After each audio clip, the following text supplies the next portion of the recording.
ప్రశ్న అనే పేరుతో వీడియోలను చేసే ఈ వ్యక్తి చేసే వీడియోలను చూస్తే మానవ రూపంలో ఉన్న పశువు చేసే వీడియోలను మేము చూస్తున్నామా అనే అనుమానం మీకు తప్పక కలుగుతుంది. సైకోలు కూడా సిగ్గుపడేలా నవ్వే ఈ వ్యక్తి హావభావాలు చూస్తే మీకు కంపరం మాత్రమే కాదు, భయం కూడా కలుగుతుంది. ఈ వ్యక్తి అసలు పేరు జోసెఫ్ బచ్చలకూరి, కానీ రావణ్ బచ్చలకూరిగా మార్చుకున్నాడు. సోషల్ మీడియాలో చక్కర్లు కొడుతున్న సదరు సర్టిఫికేట్ వివరాలు ఈ విధంగా ఉన్నాయి. I, Joseph Bachalakuri, son of B.C.H. Daniel, SSC private employee, shall henceforth be known as Ravan Bachalakuri, son of B.C.H. Daniel, for the purpose of correction of wrong entries occurred in school records due to parental mistake.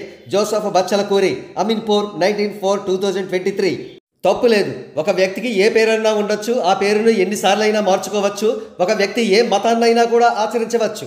కానీ పేరు మార్చుకుని neutral ముసుగులో ఈ వ్యక్తి చేసిన భయంకరమైన తప్పు ఏమిటో తెలుసా?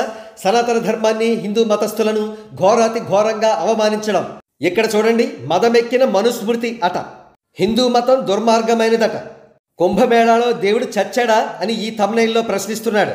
ప్రస్తుతం వీడు రీసెంట్ ఎలక్షన్స్లో చిత్తుగా ఓడిపోయిన ఒక పొలిటికల్ పార్టీ తరఫున పనిచేస్తూ Andhra Pradesh deputy chief minister Pawan Kalyan గారిని టార్గెట్ చేస్తూ అనేక వీడియోలను చేస్తున్నాడు.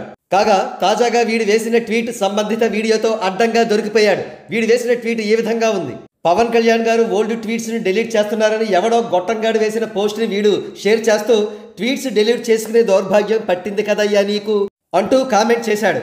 అయితే వీడు ఫ్యాక్ట్ చెక్ చేసుకోకుండా వేసిన ఆ పోస్టు అబద్ధం అని తేలడంతో గత్యంతరం లేక తాను చేసిన వీడియోని డిలీట్ చేసుకున్నాడు ఈ ప్రబుద్ధుడు. ఇక మరో పోస్టులో పవన్ కళ్యాణ్ గారు చర్చిలో ప్రార్థనలు చేస్తున్న ఫోటోను షేర్ చేస్తూ ప్రభువుని ప్రార్థిస్తున్న సనాతన సూర్యుడు అని ట్వీట్ చేశాడు. దీనికి ఒక నెటిజన్ చక్కటి కౌంటర్ ఇచ్చారు.